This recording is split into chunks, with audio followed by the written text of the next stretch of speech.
불교여정TV를 시청해주시는 여러분, 안녕하세요. 오늘은 3부 65화로 욕심을 줄이는 마음 훈련에 대해 깊이 있게 이야기를 나눠보려 합니다. 현대를 살아가는 우리는 끊임없이 무언가를 욕망하며 살아갑니다. 더 좋은 직장, 더 높은 연봉, 더 큰 집, 더 비싼 자동차를 원하죠. SNS를 통해 다른 사람들의 화려한 삶을 보며 상대적 박탈감을 느끼기도 합니다. 이러한 욕심은 우리를 끝없는 불만족의 늪으로 빠뜨립니다. 부처님께서는 이미 2500년 전에 이 문제의 본질을 꿰뚫어 보셨습니다. 사성제의 두 번째 진리인 집성제에서 욕망이 고통의 원인임을 밝히셨죠. 그렇다면 우리는 어떻게 이 욕심을 줄일 수 있을까요? 오늘 이 시간 동안 불교의 지혜를 통해 욕심을 줄이는 구체적인 마음 훈련법을 함께 살펴보겠습니다. 먼저 욕심이란 무엇인지부터 정확히 이해해야 합니다. 불교에서 말하는 탐욕, 즉 탐진치 삼독 중 하나인 탐은 단순히 무언가를 원하는 것 이상입니다. 그것은 집착이며 소유하고자 하는 강렬한 마음입니다. 필요 이상을 원하고 얻은 후에도 만족하지 못하는 마음의 상태를 말합니다. 욕심은 크게 세 가지 종류로 나눌 수 있습니다. 첫째는 감각적 쾌락에 대한 욕심입니다. 맛있는 음식, 아름다운 소리, 향기, 촉감 등 오감을 통한 즐거움을 추구하는 마음이죠. 둘째는 존재에 대한 욕심입니다. 영원히 살고 싶어하고 자신의 존재를 확장하고 싶어하는 마음입니다. 셋째는 비존재에 대한 욕심입니다. 괴로운 상황에서 벗어나고 싶어하거나 싫어하는 것을 없애고 싶어하는 마음이죠. 이 세 가지 욕심은 서로 얽혀 우리 삶 곳곳에 영향을 미칩니다. 욕심이 왜 문제가 되는지 좀 더 구체적으로 살펴볼까요? 욕심은 우리 마음에 끊임없는 불안을 만듭니다. 원하는 것을 얻지 못하면 괴롭고 얻고 나면 잃을까봐 두렵습니다. 더 많이 가진 사람을 보면 질투심이 생기고 경쟁심에 휩싸입니다. 욕심은 또한 우리의 판단력을 흐리게 만듭니다. 욕망하는 대상을 실제보다 더 아름답고 가치 있게 보이도록 만들죠. 그래서 비합리적인 선택을 하게 되고 나중에 후회하게 됩니다. 인간관계에서도 욕심은 큰 문제를 일으킵니다. 상대방을 있는 그대로 받아들이지 못하고 내가 원하는 모습을 강요합니다. 상대방이 내 기대를 충족시켜주지 않으면 화가 나고 실망합니다. 이것이 바로 부처님께서 욕망을 고통의 근원이라고 말씀하신 이유입니다. 그렇다면 욕심을 줄이는 첫 번째 마음 훈련은 무엇일까요? 바로 알아차림, 즉 사띠 수행입니다. 우리는 대부분 자신이 얼마나 많은 욕심을 가지고 있는지 자각하지 못합니다. 욕심이 일어나는 순간을 포착하고 인식하는 것이 첫 번째 단계입니다. 예를 들어볼까요? 쇼핑몰을 지나가다가 예쁜 옷을 봤을 때 즉시 사고 싶은 마음이 일어납니다. 이때 그냥 무의식적으로 카드를 꺼내는 것이 아니라 잠시 멈춥니다. 지금 내 마음에서 무슨 일이 일어나고 있는가를 관찰합니다. 아, 지금 욕심이 일어나고 있구나 하고 알아차리는 것이죠. 이러한 알아차림만으로도 욕심의 힘은 약해집니다. 무의식적으로 끌려가던 마음이 의식의 빛 아래로 드러나면서 그 힘을 잃게 되는 것입니다. 알아차림 수행을 일상에서 어떻게 실천할 수 있을까요? 아침에 눈을 뜨는 순간부터 시작할 수 있습니다. 침대에서 일어나기 싫어하는 마음, 5분만 더 자고 싶은 욕심을 알아차립니다. 식사할 때도 마찬가지입니다. 이미 배가 부른데도 맛있어서 더 먹고 싶은 마음을 관찰합니다. 일할 때도 알아차림을 유지합니다. 일을 미루고 싶은 마음, 쉬고 싶은 욕구, 인정받고 싶은 욕망을 지켜봅니다. 중요한 것은 판단하지 않는 것입니다. 욕심이 일어났다고 자책하거나 비난하지 않습니다. 그저 있는 그대로 지켜볼 뿐입니다. 이것이 바로 윗바사나 수행의 핵심입니다. 두 번째 마음 훈련은 무상함에 대한 관찰입니다. 모든 것은 변한다는 진리를 깊이 통찰하는 것이죠. 우리가 욕심을 내는 대상들을 자세히 살펴보면 모두 무상합니다. 아름다운 외모는 시간이 지나면 변합니다. 새로 산 물건은 곧 낡아집니다. 맛있는 음식은 먹는 순간 사라집니다. 명예와 지위도 언제든 잃을 수 있습니다. 심지어 우리 자신의 몸과 마음도 끊임없이 변화합니다. 이 무상함을 진정으로 이해하면 집착이 줄어듭니다. 붙잡을 수 없는 것을 붙잡으려는 헛된 노력을 멈추게 되는 것이죠. 무상 관찰을 실천하는 구체적인 방법이 있습니다. 자신이 과거에 강하게 원했던 것들을 떠올려 봅니다. 어린 시절 갖고 싶었던 장난감, 청소년기에 갖고 싶었던 물건들을 생각해 보세요. 그것들을 얻었을 때는 정말 행복했을 것입니다. 하지만 지금은 어떤가요? 그 물건들이 지금도 당신을 행복하게 만들까요? 아마 대부분은 어디에 있는지도 기억나지 않을 것입니다. 이것이 바로 무상입니다. 우리가 지금 강렬하게 원하는 것들도 마찬가지입니다. 얻고 나면 그 강렬함은 사라지고 새로운 욕망이 생겨납니다. 이 패턴을 명확히 보는 것이 무상 관찰의 핵심입니다. 자연을 통해서도 무상을 관찰할 수 있습니다. 봄에 피었던 꽃이 여름에 시들고 가을에 낙엽이 지고 겨울에 모든 것이 잠듭니다. 하지만 다시 봄이 오면 새로운 생명이 돋아납니다. 이렇게 자연의 순환을 보며 모든 것의 무상함을 깊이 느낄 수 있습니다. 세 번째 마음 훈련은 족함을 아는 마음, 지족입니다. 산스크리트어로 산투티라고 하는 이 덕목은 불교 수행의 핵심 중 하나입니다. 지족은 단순히 적게 가지는 것이 아닙니다. 지금 가진 것에 만족하고 감사하는 마음입니다. 부처님께서는 비구들에게 최소한의 소유만을 허락하셨습니다. 세 벌의 옷 하나의 바루, 바늘과 실, 면도칼 정도였죠. 이것은 욕심을 줄이고 수행에 집중하기 위함이었습니다. 물론 현대를 살아가는 우리가 그 정도로 극단적일 필요는 없습니다. 하지만 그 정신은 배울 수 있습니다. 진정으로 필요한 것과 단지 원하는 것을 구분하는 지혜입니다. 지족을 실천하는 방법을 알아볼까요? 먼저 감사 명상을 해볼 수 있습니다. 매일 잠들기 전 오늘 하루 감사한 것들을 떠올립니다. 건강한 몸, 따뜻한 잠자리, 맛있는 식사, 가족과 친구들을 생각합니다. 당연하게 여겼던 것들이 사실은 얼마나 소중한지 깨닫게 됩니다. 물건을 사기 전에 스스로에게 질문하는 습관을 들입니다. 이것이 정말 필요한가 아니면 그냥 갖고 싶은 것인가? 이것 없이는 살 수 없는가? 이것을 사면 정말 행복해질 것인가? 대부분의 경우 우리는 필요해서가 아니라 욕구 때문에 물건을 삽니다. 이 질문들은 충동 구매를 막고 진정으로 필요한 것만 선택하게 도와줍니다. 또한 비교하는 마음을 내려놓는 연습을 합니다. 다른 사람과 자신을 비교하는 것이 불만족의 큰 원인입니다. SNS를 보며 다른 사람의 삶과 비교하지 않도록 주의합니다. 각자의 삶은 고유하고 비교할 수 없는 것임을 기억합니다. 네 번째 마음 훈련은 자비 명상입니다. 욕심은 본질적으로 자기중심적입니다. 내가 원하는 것, 내가 필요한 것만을 생각하게 만들죠. 자비 명상은 이러한 자기중심성을 넓혀 다른 존재들을 향하게 합니다. 자비 명상의 전통적인 방법을 소개해 드리겠습니다. 먼저 편안한 자세로 앉아 호흡을 고릅니다. 그리고 자신을 향해 이렇게 기원합니다. 내가 행복하기를, 내가 평안하기를, 내가 건강하기를, 내가 편안하기를. 자신에게 먼저 자비를 베푸는 것이 중요합니다. 자신을 사랑하지 못하면 다른 사람도 진정으로 사랑할 수 없기 때문입니다. 그 다음 사랑하는 사람을 떠올립니다. 부모님, 배우자, 자녀, 친한 친구를 생각하며 기원합니다. 그들이 행복하기를, 그들이 평안하기를, 그들이 건강하기를, 그들이 편안하기를. 그 다음 중립적인 사람으로 범위를 넓힙니다. 자주 마주치지만 특별한 감정이 없는 사람들입니다. 슈퍼마켓 직원, 버스 기사, 아파트 경비원 등을 생각합니다. 그들도 나와 똑같이 행복을 원하고 고통을 피하고 싶어하는 존재임을 인식합니다.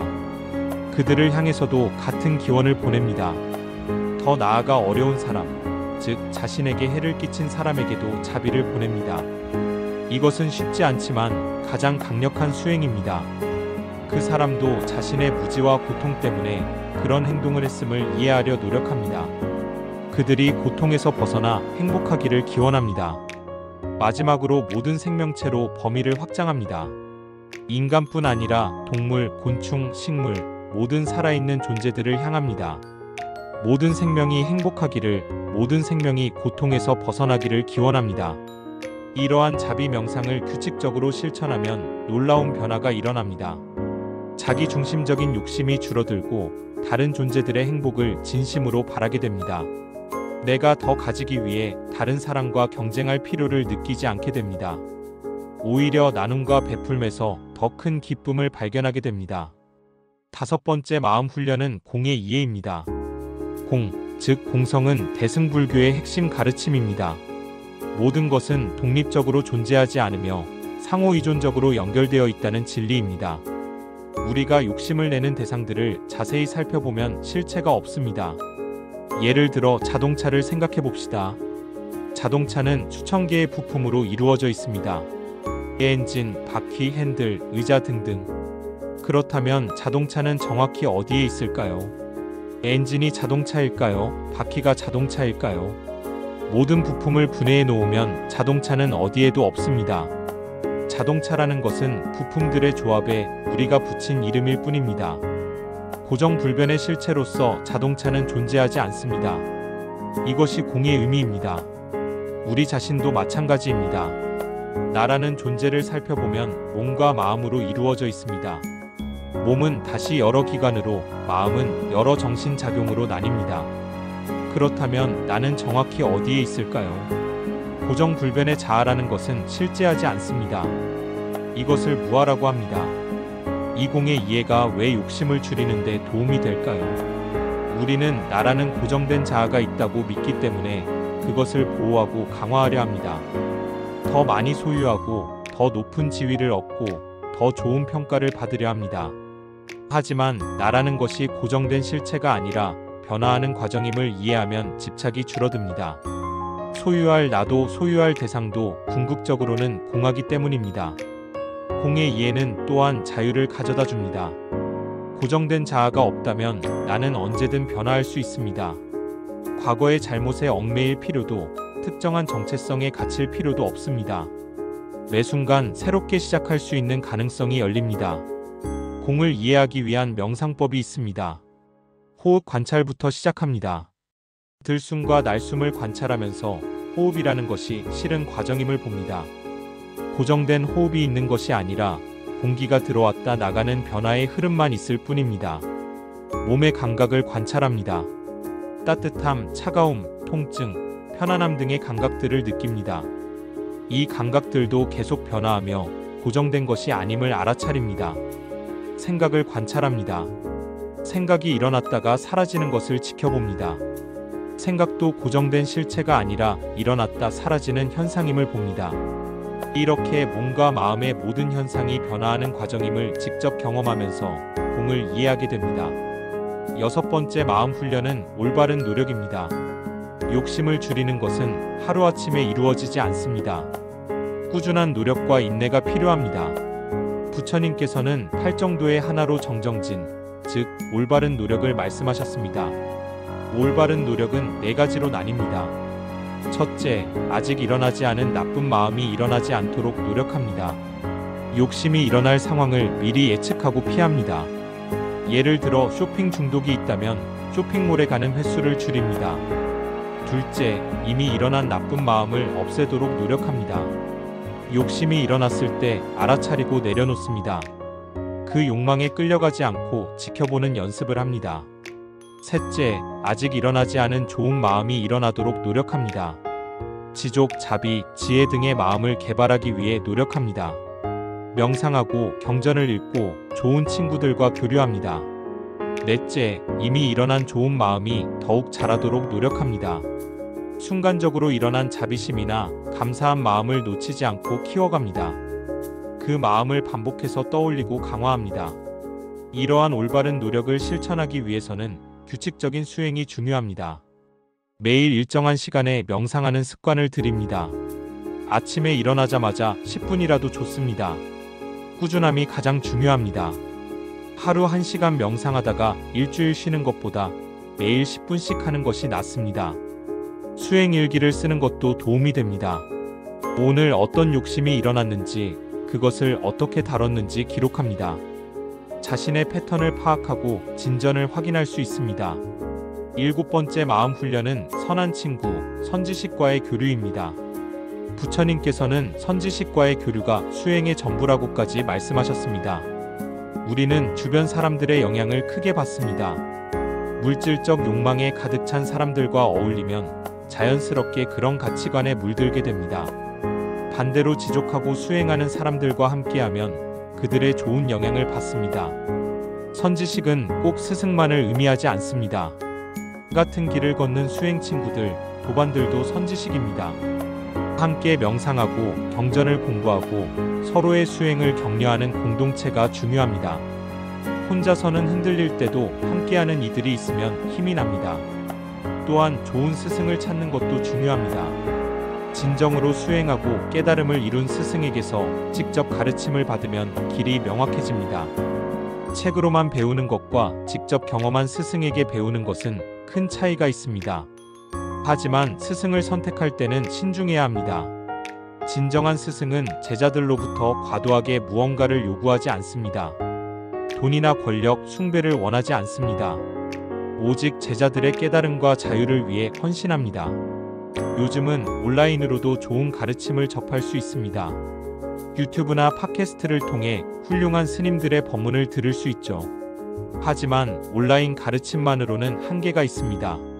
직접 만나고 질문하고 피드백 받는 과정이 수행에는 필수적입니다.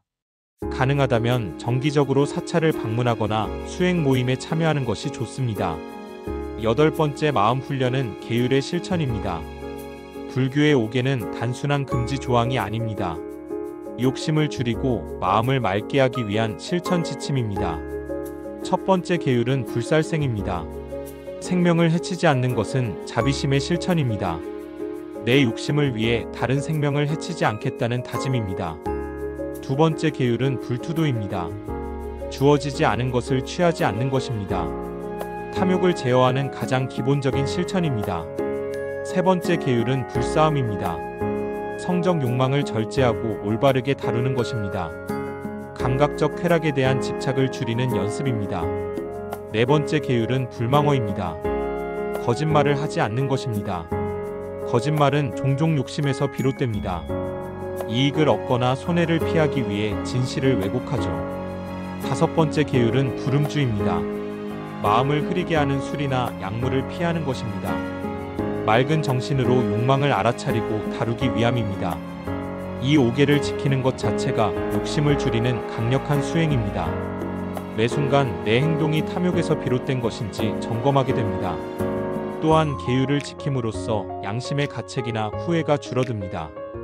마음이 맑아지고 명상이 깊어질 수 있는 기반이 마련됩니다. 9번째 마음 훈련은 죽음에 대한 관찰입니다. 죽음을 생각하는 것, 즉 사념은 불교 수행의 중요한 방법입니다. 우리는 보통 죽음을 멀리하고 생각하지 않으려 합니다. 하지만 죽음을 직시하는 것이 오히려 삶을 풍요롭게 만듭니다. 죽음을 명상하면 무엇이 진정으로 중요한지 명확해집니다. 죽음 앞에서 돈이나 명예, 소유물은 아무 의미가 없습니다. 가져갈 수 없는 것들에 집착하는 어리석음을 깨닫게 됩니다. 부처님께서는 제자들에게 묘지를 찾아가 시신을 관찰하라고 하셨습니다. 썩어가는 시신을 보며 몸의 무상함을 깨닫도록 하신 것이죠. 현대에는 이런 수행이 어렵지만 다른 방식으로 실천할 수 있습니다. 매일 밤 잠들기 전 오늘이 내 생의 마지막 날이라고 상상해 봅니다. 오늘 한 행동들이 의미 있었는지 후회는 없는지 돌아봅니다. 내일 아침에 눈 뜨지 못할 수도 있다는 생각으로 하루를 마무리합니다. 이것은 우울한 생각이 아닙니다. 오히려 매 순간을 소중히 여기고 깨어있게 만듭니다. 사소한 것에 집착하고 화내는 것이 얼마나 무의미한지 깨닫게 됩니다. 죽음 명상의 또 다른 방법은 자신의 장례식을 상상하는 것입니다. 사람들이 나에 대해 어떻게 기억하기를 바라는지 생각해 봅니다. 돈을 많이 벌었다고 기억되고 싶은가? 좋은 차를 몰았다고 기억되고 싶은가? 아니면 친절했다고, 지혜로웠다고, 다른 이들을 도왔다고 기억되고 싶은가? 이 질문에 답하다 보면 진정으로 가치 있는 것이 무엇인지 알게 됩니다. 그리고 그것에 맞춰 현재의 삶을 조정할 수 있습니다. 10번째 마음 훈련은 호흡 명상입니다. 호흡 명상은 가장 기본적이면서도 강력한 수행법입니다. 부처님께서 깨달음을 얻으신 방법도 호흡 명상이었습니다. 호흡 명상이 욕심을 줄이는데 어떻게 도움이 될까요? 이 욕심은 미래에 대한 갈망이나 과거에 대한 집착에서 생깁니다. 호흡 명상은 우리를 현재 순간으로 데려옵니다. 지금 이 순간 들어오고 나가는 호흡만을 느낍니다. 과거도 미래도 아닌 오직 지금 여기에 머뭅니다. 현재 순간에 온전히 있을 때 욕심은 힘을 잃습니다. 이 욕심은 항상 지금이 아닌 다른 때와 장소를 향하기 때문입니다. 호흡 명상의 구체적인 방법을 알아볼까요? 편안한 자세로 앉습니다. 등을 곧게 펴되 긴장하지 않습니다. 눈을 감거나 반쯤 뜹니다. 자연스러운 호흡을 관찰합니다. 억지로 깊게 쉬거나 조절하지 않습니다. 있는 그대로의 호흡을 느낍니다. 코끝에서 느껴지는 공기의 흐름에 집중할 수 있습니다. 또는 배가 오르락내리락하는 움직임을 느낄 수도 있습니다. 한 곳을 정해 그곳의 감각에 주의를 모읍니다. 생각이 일어나면 억지로 없애려 하지 않습니다. 생각이 일어났음을 알아차리고 부드럽게 호흡으로 돌아옵니다. 이 과정을 반복합니다. 처음에는 몇 초도 집중하기 어려울 것입니다. 계속 생각에 빠져들게 됩니다. 이것은 정상입니다. 중요한 것은 빠져든 것을 알아차리고 돌아오는 것입니다. 이 알아차리고 돌아오는 과정 자체가 수행입니다. 매일 조금씩 연습하면 점점 집중력이 길어집니다. 5분으로 시작해서 점차 시간을 늘려갑니다. 호흡 명상을 꾸준히 하면 마음이 고요해집니다. 고요한 마음은 욕망의 파도에 흔들리지 않습니다. 명확하게 볼 수 있고 지혜롭게 선택할 수 있습니다. 11번째 마음 훈련은 보시의 실천입니다. 보시는 베푸는 것, 나누는 것을 의미합니다. 욕심과 정반대되는 행위이죠. 보시에는 3가지 종류가 있습니다. 첫째는 재물의 보시입니다. 돈이나 물건을 필요한 사람에게 나눕니다. 둘째는 법의 보시입니다. 진리와 가르침을 나눕니다. 셋째는 무예시입니다. 두려움에서 벗어나게 하는 것입니다. 위험에 처한 이를 돕거나 위로하는 것이죠. 보시를 실천하면 욕심이 줄어드는 이유가 있습니다. 보시는 소유에 대한 집착을 풉니다. 내 것을 놓아주는 연습이 됩니다. 처음에는 작은 것부터 시작합니다. 쓰지 않는 옷을 기부하거나 동전을 모금함에 넣습니다. 점차 더 큰 보시로 나아갑니다. 중요한 것은 보시할 때의 마음입니다. 아깝다는 생각이나 대가를 바라는 마음 없이 기쁘게 베풀어야 합니다. 또한 보시하고 나서 자랑하거나 우월감을 느끼지 않습니다. 진정한 보시는 주는 이, 받는 이, 주는 물건 모두를 집착하지 않는 것입니다. 이를 삼륜청정이라고 합니다. 보시는 또한 기쁨을 가져다 줍니다. 남을 돕는 것에서 오는 기쁨은 물건을 소유하는 것보다 깊고 오래 지속됩니다. 연구에 따르면 남을 위해 돈을 쓸 때 자신을 위해 쓸 때보다 더 행복하다고 합니다. 이것은 부처님의 가르침이 과학적으로도 입증되는 것입니다. 정기적인 보시를 실천해 봅시다. 매달 수입의 일정 부분을 기부하는 습관을 들입니다.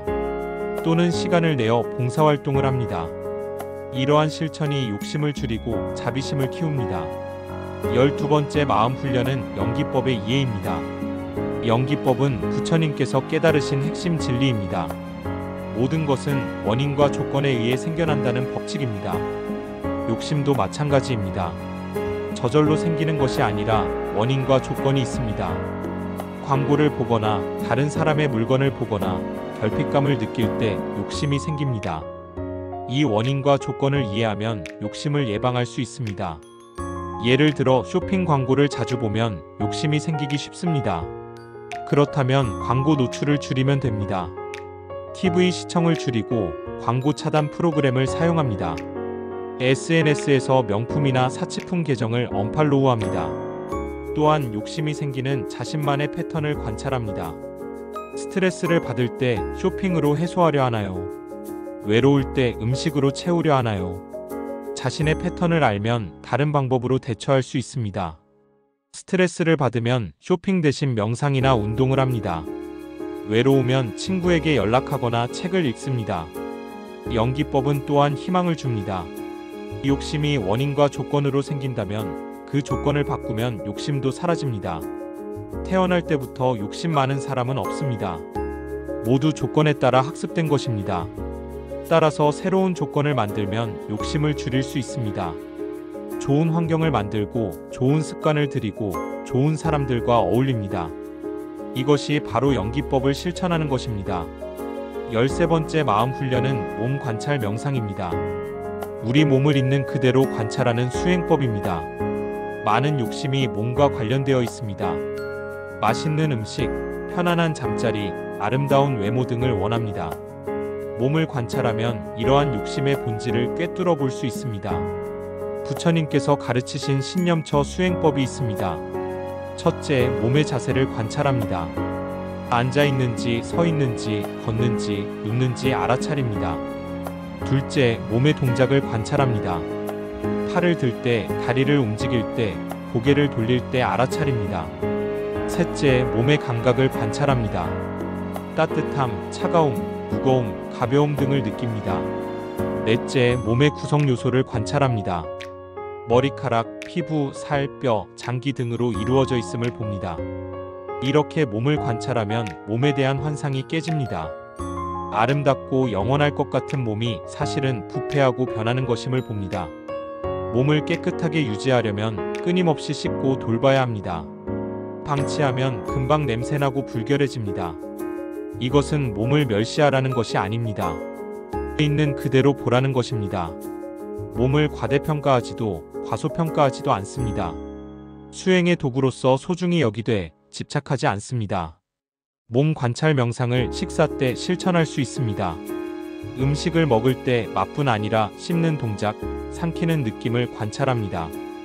배고픔이 채워지는 과정을 알아차립니다. 이렇게 하면 과식을 막을 수 있습니다. 몸이 필요로 하는 만큼만 먹게 됩니다.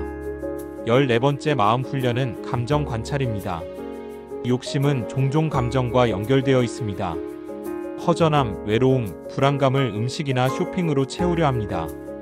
감정을 직접 다루지 못하고 대체물을 찾는 것이죠. 감정을 관찰하는 수행을 해봅시다. 불편한 감정이 일어날 때 즉시 다른 것으로 도망가지 않습니다. 그 감정을 있는 그대로 느껴봅니다. 외로움이라면 외로움을 온전히 경험합니다. 몸의 어느 부분에서 느껴지는지 관찰합니다. 가슴이 답답한지, 목이 메는지, 배가 허전한지 느껴봅니다. 그 감각을 저항하지 않고 받아들입니다. 신기하게도 감정을 있는 그대로 느끼면 그 힘이 약해집니다. 도망가려 할 때 오히려 감정이 더 강해집니다. 받아들이면 자연스럽게 흘러가고 사라집니다. 감정은 날씨와 같습니다. 비가 오기도 하고 해가 뜨기도 합니다.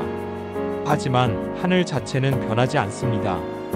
우리의 본성도 마찬가지입니다.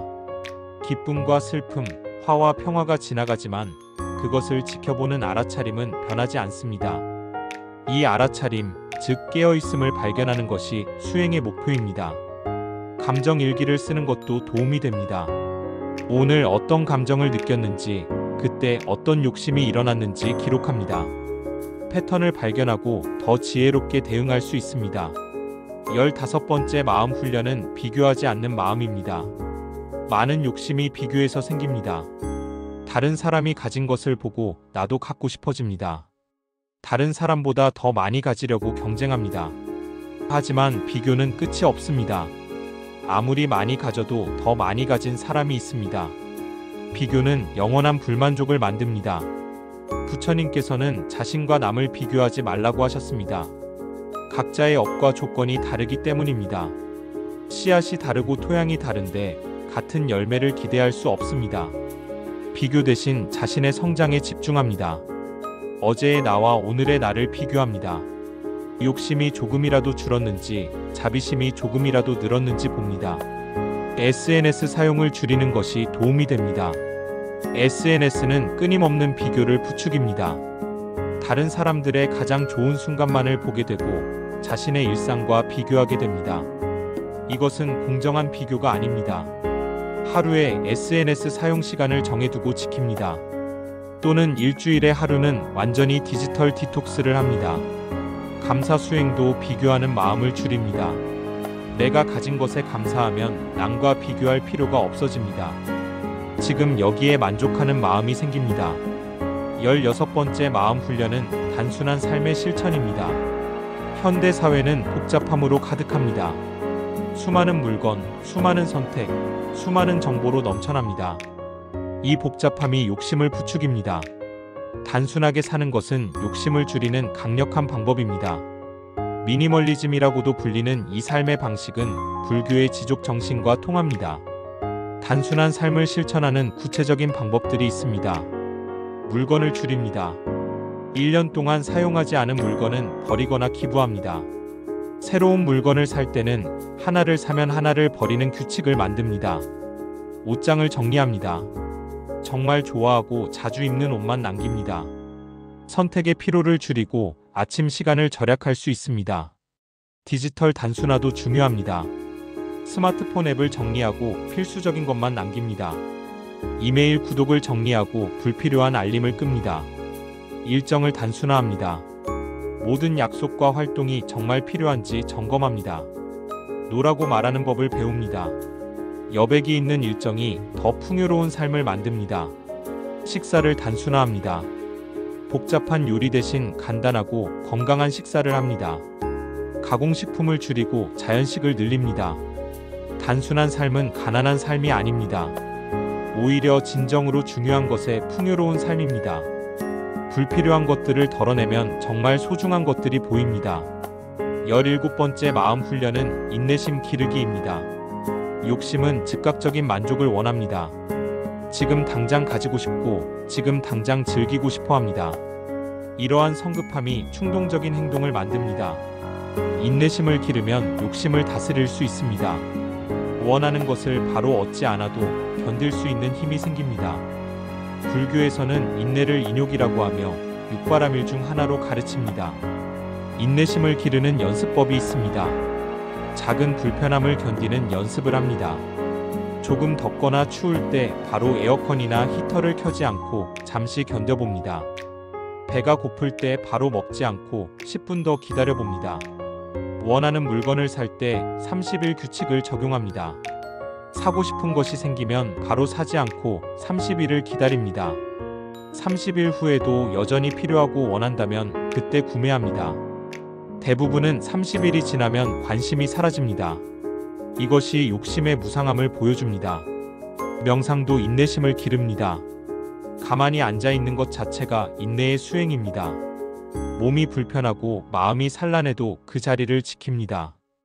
도망가고 싶은 충동을 견디는 것이 수행입니다. 인내심이 생기면 장기적인 관점을 갖게 됩니다. 당장의 만족보다 장기적인 행복을 선택할 수 있습니다. 진정한 자유와 평화는 인내를 통해 옵니다. 18번째 마음 훈련은 지혜의 개발입니다. 욕심을 완전히 뿌리 뽑으려면 지혜가 필요합니다. 지혜는 사물의 본질을 꿰뚫어 보는 능력입니다. 불교에서는 이를 반야라고 합니다. 지혜가 없으면 욕심을 억누를 수는 있어도 완전히 없앨 수는 없습니다. 지혜가 있으면 욕심 자체가 생기지 않습니다. 그것의 허망함을 보기 때문입니다. 지혜를 개발하는 방법은 여러 가지가 있습니다. 경전 공부가 그 중 하나입니다. 부처님의 말씀을 읽고 듣고 깊이 사유합니다. 하지만 지식만으로는 충분하지 않습니다. 직접 경험하고 실천해야 진정한 지혜가 됩니다. 사색하는 시간을 갖습니다. 삶의 의미, 행복의 본질, 욕망의 속성에 대해 깊이 생각합니다. 급하게 답을 찾지 않고 질문과 함께 머뭅니다. 진정한 질문은 진정한 답을 가져옵니다. 다양한 경험을 합니다. 여행, 봉사, 새로운 활동을 통해 시야를 넓힙니다. 다른 사람들의 삶을 보며 배웁니다. 고통받는 이들을 돕는 경험은 특히 큰 지혜를 줍니다. 우리가 얼마나 많은 것을 가지고 있는지, 얼마나 사소한 것에 집착하는지 깨닫게 됩니다. 스승이나 지혜로운 이들과 대화합니다. 그들의 관점과 통찰을 듣습니다. 질문하고 토론하며 이해를 깊게 합니다. 지혜는 하루아침에 생기지 않습니다. 오랜 시간 수행과 관찰, 사색을 통해 점차 자라납니다. 인내심을 갖고 꾸준히 정진해야 합니다. 19번째 마음 훈련은 중도의 실천입니다. 부처님의 핵심 가르침 중 하나가 중도입니다. 극단을 피하고 균형 잡힌 길을 가는 것입니다. 욕심을 줄인다는 것이 모든 욕망을 부정하는 것은 아닙니다. 극단적인 금욕주의는 또 다른 집착이 될 수 있습니다. 부처님께서도 극단적인 고행을 하다가 그것의 무익함을 깨닫고 중도를 택하셨습니다. 적절한 음식, 적절한 옷, 적절한 주거는 필요합니다. 이것들은 수행을 위한 기본 조건입니다. 중요한 것은 필요와 욕망을 구분하는 것입니다. 필요는 충족시키되 과도한 욕망은 절제합니다. 중도를 실천하는 지혜를 키워야 합니다. 어디까지가 필요이고 어디서부터가 욕심인지 스스로 판단해야 합니다. 이것은 각자의 상황과 조건에 따라 다릅니다. 획일적인 규칙이 아니라 개인의 지혜로운 판단이 필요합니다. 자신에게 너무 엄격하지도 너무 관대하지도 않습니다. 수행하면서도 삶을 즐기고 즐기면서도 수행합니다. 이것이 바로 중도의 삶입니다. 20번째 마음 훈련은 지속적인 자기 점검입니다. 욕심을 줄이는 것은 한 번의 결심으로 끝나지 않습니다. 매일매일 새롭게 노력해야 하는 과정입니다. 정기적으로 자신을 돌아보는 시간을 갖습니다. 한 주에 한 번 또는 한 달에 한 번 조용히 앉아 점검합니다. 이번 주에 어떤 욕심이 일어났는가? 그것을 어떻게 다뤘는가? 잘한 점은 무엇이고 개선할 점은 무엇인가? 수행 일기를 쓰는 것이 큰 도움이 됩니다. 기록하면 패턴이 보이고 진전을 확인할 수 있습니다. 작은 발전도 인정하고 격려합니다. 완벽을 기대하지 않습니다. 실수하고 넘어지더라도 다시 일어나 계속 걷습니다. 이것이 수행의 길입니다. 도반들과 함께 점검하는 것도 좋습니다. 정기적으로 모여 서로의 수행을 나누고 격려합니다. 혼자서는 보지 못하는 것을 다른 이들이 보여줄 수 있습니다. 서로가 서로의 거울이 되어줍니다. 자기 점검을 할 때 자비로운 마음으로 합니다. 자책하거나 비난하지 않습니다. 마치 사랑하는 아이를 바라보듯 자신을 대합니다. 잘못을 발견하면 부드럽게 교정하고 다시 시작합니다. 이렇게 20가지 마음 훈련을 살펴보았습니다. 알아차림, 무상관찰, 지족, 자비, 명상, 공의 이해가 있었습니다. 올바른 노력, 선지식과의 교류, 계율 실천, 죽음 명상도 배웠습니다. 호흡 명상, 보시, 연기법 이해, 몸 관찰, 감정 관찰도 있었습니다. 비교하지 않기, 단순한 삶, 인내심, 지혜 개발, 중도 실천을 말씀드렸습니다. 그리고 마지막으로 지속적인 자기 점검까지 살펴보았습니다. 이 모든 훈련이 서로 연결되어 있습니다. 하나를 실천하면 다른 것도 자연스럽게 따라옵니다. 예를 들어 호흡 명상을 하면 알아차림이 향상됩니다. 알아차림이 향상되면 무상과 공을 더 깊이 이해하게 됩니다. 이해가 깊어지면 욕심이 자연스럽게 줄어듭니다. 욕심이 줄면 자비심이 자라나고 보시를 실천하게 됩니다. 이렇게 선순환이 일어납니다. 그렇다면 어디서부터 시작해야 할까요? 모든 것을 한꺼번에 실천하려 하면 압도당할 수 있습니다. 한 번에 하나씩 자신에게 맞는 것부터 시작하세요. 어떤 이에게는 호흡 명상이 맞고 어떤 이에게는 보시가 맞습니다. 어떤 이는 경정 공부에서 시작하고 어떤 이는 단순한 삶부터 시작합니다. 중요한 것은 시작하는 것입니다. 그리고 꾸준히 계속하는 것입니다. 하루 10분이라도 좋습니다. 매일 조금씩 실천하면 놀라운 변화가 일어납니다. 처음에는 변화를 느끼지 못할 수도 있습니다. 하지만 포기하지 마세요. 씨앗이 땅속에서 싹을 틀 때는 보이지 않습니다. 하지만 때가 되면 반드시 싹이 돋아납니다. 수행도 마찬가지입니다. 보이지 않는 곳에서 변화가 일어나고 있습니다. 어느 날 문득 깨닫게 됩니다. 예전에는 참지 못했던 것을 참을 수 있게 되었다는 것을, 예전에는 꼭 가져야 했던 것이 이제는 필요 없다는 것을, 예전에는 화났을 일에 이제는 평온하다는 것을, 이것이 바로 수행의 결실입니다. 욕심을 줄이는 것은 무언가를 잃는 것이 아닙니다. 오히려 진정한 자유를 얻는 것입니다. 욕심의 사슬에서 벗어나 자유로워지는 것입니다. 욕심이 줄면 마음이 가벼워집니다. 항상 무언가를 쫓아다니느라 지칠 필요가 없습니다. 지금 여기에서 평화를 누릴 수 있습니다. 욕심이 줄면 인간관계도 좋아집니다. 상대방에게 무언가를 기대하고 요구하는 마음이 줄어듭니다. 있는 그대로의 상대를 받아들이고 사랑할 수 있습니다. 욕심이 줄면 두려움도 줄어듭니다. 잃을 것이 적으면 두려울 것도 적습니다. 죽음조차 두렵지 않게 됩니다. 욕심이 줄면 기쁨이 늘어납니다. 작은 것에서도 행복을 느낄 수 있습니다. 아침 햇살, 새소리, 따뜻한 차 한 잔이 기쁨이 됩니다. 이것이 바로 부처님께서 말씀하신 진정한 행복입니다. 외부 조건에 의존하지 않는 행복입니다. 마음 안에서 우러나오는 평화와 기쁨입니다. 이 행복은 누구도 빼앗아갈 수 없습니다. 경제 위기가 와도, 명예를 잃어도, 건강을 잃어도 흔들리지 않습니다. 마음의 평화는 그대로 유지됩니다. 이것이 욕심을 줄이는 수행의 궁극적인 목표입니다. 물론 이 경지에 도달하기는 쉽지 않습니다. 오랜 시간과 노력이 필요합니다. 부처님조차 6년간의 고행과 수행 끝에 깨달음을 얻으셨습니다. 하지만 우리는 완벽한 깨달음을 목표로 하지 않아도 됩니다. 조금씩 나아지는 것만으로도 충분히 가치 있습니다. 어제보다 오늘 조금 덜 탐욕스럽다면 그것으로 충분합니다. 이 순간 조금이라도 평화롭다면 그것이 성공입니다. 수행의 길은 목적지가 아니라 과정입니다. 도착하는 것이 중요한 것이 아니라 걷는 것 자체가 중요합니다. 매 순간 깨어있고 매 순간 선택하는 것입니다. 탐욕을 선택할 것인가, 지족을 선택할 것인가, 화를 선택할 것인가, 자비를 선택할 것인가, 무지를 선택할 것인가, 지혜를 선택할 것인가. 이 선택이 매 순간 우리 앞에 놓여 있습니다. 그리고 우리는 자유롭게 선택할 수 있습니다. 과거의 습관이 강하게 끌어당기더라도 새로운 선택을 할 수 있습니다. 이것이 바로 인간의 위대함입니다. 조건지어진 대로 반응하는 동물과 달리 우리는 선택할 수 있습니다. 이 자유를 인식하고 지혜롭게 사용하는 것이 수행입니다. 욕심을 줄이는 마음 훈련은 평생의 과제입니다. 한번 배우고 끝나는 것이 아닙니다. 매일 새롭게 배우고 실천해야 합니다. 하지만 이 길은 외롭지 않습니다. 2500년 전부터 수많은 수행자들이 이 길을 걸어왔습니다. 지금도 전 세계에서 수백만 명이 이 길을 걷고 있습니다. 우리는 이 위대한 전통의 일부입니다. 부처님의 가르침은 시간과 공간을 초월하여 우리에게 전해집니다. 그 가르침을 받아 실천하고 다음 세대에 전하는 것이 우리의 역할입니다.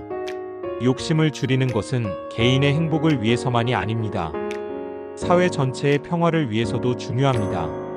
개인의 탐욕이 모여 사회의 문제를 만듭니다. 환경 파괴, 빈부격차, 전쟁의 원인이 모두 탐욕입니다. 한 사람 한 사람이 욕심을 줄이면 세상이 변합니다. 더 나은 세상을 만드는 것은 멀리 있지 않습니다. 바로 지금 여기서 내 마음을 다스리는 것에서 시작됩니다. 내가 평화로우면 그 평화가 주변으로 퍼져나갑니다.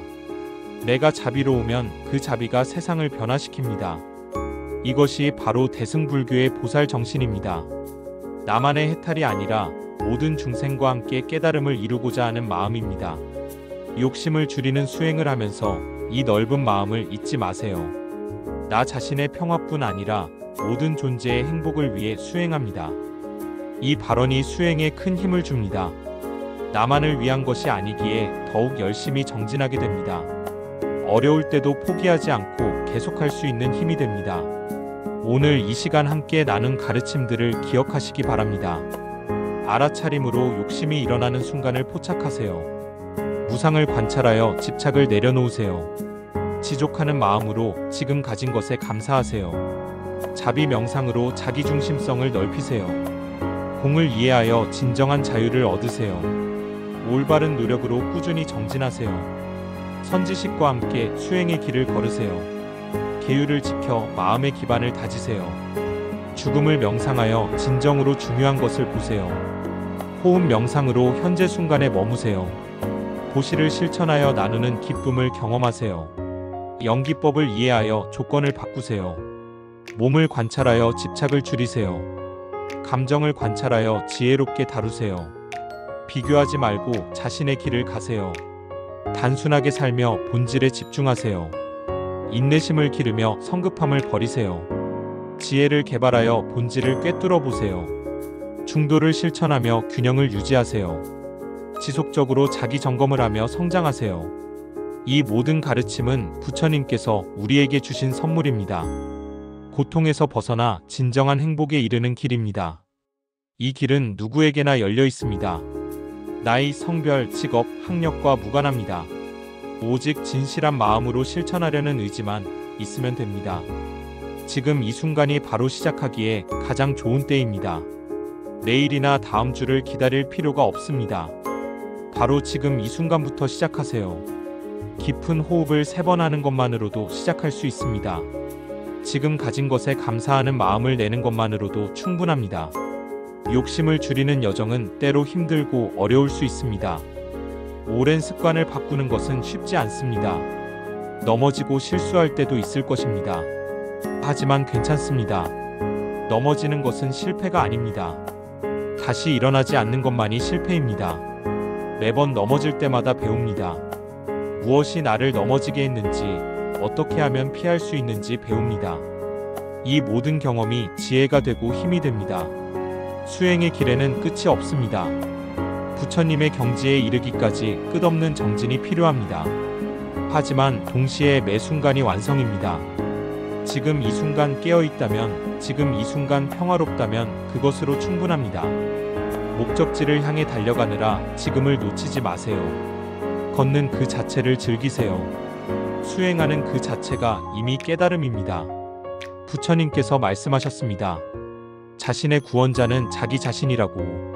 누구도 대신 깨달아줄 수 없습니다. 스승은 길을 가리킬 뿐, 걷는 것은 우리 자신입니다. 이제 그 길을 걸을 준비가 되셨나요? 욕심을 줄이고 진정한 자유와 평화를 얻을 준비가 되셨나요? 그렇다면 지금 바로 시작하세요. 한 걸음 한 걸음, 하루하루 정진하세요. 그 길의 끝에서 여러분을 기다리는 것은 무엇일까요? 그것은 말로 표현할 수 없는 평화입니다. 조건에 좌우되지 않는 행복입니다. 번뇌에서 벗어난 자유입니다. 열반, 니르바나 해탈이라 부르는 그 경지입니다. 하지만 그곳에 도달하는 것만이 목표가 아닙니다. 그곳을 향해 가는 매 순간이 이미 축복입니다. 욕심을 줄이려 노력하는 그 자체가 아름답습니다. 자신과 세상을 더 나은 곳으로 만들려는 그 마음이 고귀합니다. 이 길을 걷는 모든 분들께 깊은 존경을 보냅니다. 쉽지 않은 길을 선택하신 여러분의 용기에 찬사를 보냅니다. 여러분은 혼자가 아닙니다. 삼보, 즉 부처님과 가르침과 승가가 함께합니다. 수많은 보살들과 호법신들이 여러분을 지켜보고 응원합니다. 전 세계의 수행자들이 같은 길을 걷고 있습니다. 이 우주적인 흐름의 일부로서 여러분은 위대한 일을 하고 있습니다. 작아 보일지 몰라도 한 사람의 깨달음이 세상을 밝힙니다. 촛불 하나가 어둠을 몰아내듯 한 사람의 지혜가 무지를 없앱니다. 여러분 각자가 그 촛불이 되어주세요. 어둠 속에서 빛을 밝히는 존재가 되어주세요. 욕심의 어둠을 지혜의 빛으로 밝히세요. 그리하여 여러분 자신은 물론 주변의 모든 이들에게 희망이 되어주세요. 오늘 이 시간이 여러분의 수행에 작은 도움이 되었기를 바랍니다. 이 가르침들이 단순한 지식으로 끝나지 않고 실천으로 이어지기를 바랍니다. 머리로만 아는 것이 아니라 가슴으로 느끼고 몸으로 실천하기를 바랍니다. 그리하여 진정한 변화와 자유를 경험하시기를 바랍니다. 부처님의 자비와 지혜가 항상 여러분과 함께 하시기를, 모든 중생이 고통에서 벗어나 진정한 행복을 누리기를, 욕심과 화와 어리석음에서 벗어나 청정한 마음을 얻기를, 깨달음의 길에서 장애 없이 나아가기를, 궁극의 해탈과 열반에 이르기를, 이렇게 발언하며 오늘 법문을 마치겠습니다. 감사합니다. 다음 시간에 다시 만나 뵙겠습니다. 불교여정TV를 시청해주셔서 감사합니다. 여러분 모두 평안하시기를 바랍니다. 수고하셨습니다.